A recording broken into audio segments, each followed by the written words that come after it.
Hello viewers, আসসালামু আলাইকুম। আজকে আমি আবারও চলে এসেছি আমার ছোট্ট একটি মিনি ব্লগ নিয়ে। প্রথম ব্লগেই আমি আপনাদেরকে জানিয়েছিলাম যে আমার স্ট্রিট ফুড খেতে খুব পছন্দ। তো আজকে আমি আবারও চলে এসেছি আমার এলাকায় আরেকটা স্ট্রিট ফুড নিয়ে। তো এখানে যে মামাটা চটপটি বানায়, সবসময় আমি ওনার কাছে চটপটি খেয়ে থাকি। তো আমার যখন সন্ধ্যায় বিভিন্ন ফুডের ক্রেভিংস হয়, তখন আমি নিজে যাই এবং প্রতি সন্ধ্যায় মূলত আমি বিভিন্ন ফুড আমার এলাকা ভিত্তিক এক্সপ্লোর করে থাকি। তো একসময় এরকম এক্সপ্লোর করতে যেয়ে ওনাকে আমি খুঁজে পাই। তো অসম্ভব মজার এই চটপটিটা। যারা মিরপুর শেওড়াপাড়াতে থাকেন, আ হাতিলের গলি বলতে একটা গলি আছে, পূর্ব শেওড়াপাড়া যারা থাকেন তারা চিনে থাকবেন। তো তারা এখানে এসে ট্রাই করে যেতে পারেন যারা এখনও ট্রাই করেননি। বাট সবার টেস্ট বাট তো একরকম হয় না।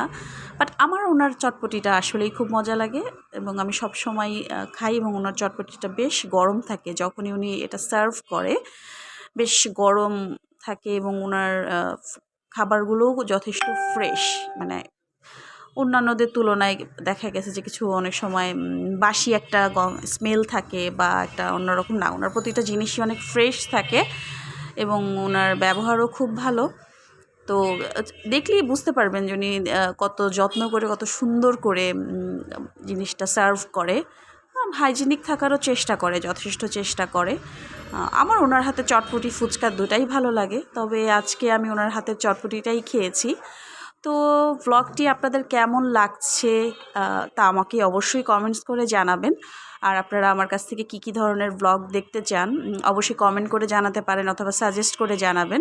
তাহলে আমার এই নতুন পথ চলায় খুব সুবিধা হবে। আমি চেষ্টা করব আপনাদের পছন্দ অনুযায়ী ভ্লগগুলো আপলোড করতে এবং আমার ভুলগুলো থাকলে সেগুলো শুধরে নিয়ে আপনাদেরকে সঠিকভাবে কন্টেন্টগুলো উপহার দিতে।